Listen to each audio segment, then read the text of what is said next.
Højre arm skal her være 90 grader, og udover det overtrædes der. Det er godt, at venstre arm er udstrakt.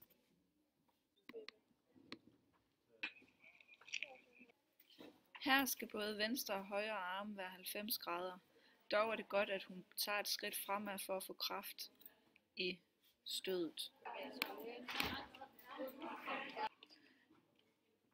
Højre arm må gerne være lidt mere i 90 grader, og ligesådan med venstre arm. Der mangler et skridt for at få mere kraft i stødet.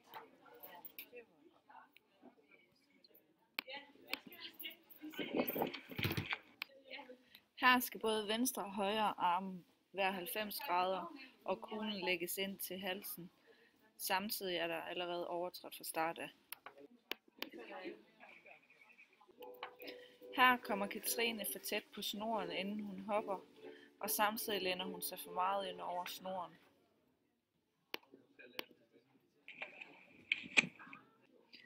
Dette er et saksespark, dog vender ryggen ikke helt som den skal. Her kommer Maria for tæt på snoren, inden hun hopper. Det ses her, at Katrine lander for fladt på hendes fod. Maria løber også her for fladt.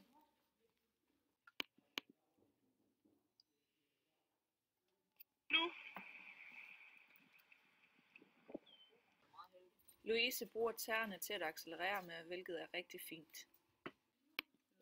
Nå, okay. Ja, vi er allerede begyndt på biologistudiet. Ja, du skulle også se biologi. Nastasia får startet helt forkert, hvilket giver hende overbalance, som kan ses på næste billede. There's nothing to it. I believe I can fly. Men hun bruger tæerne til at accelerere på, hvilket er rigtig godt.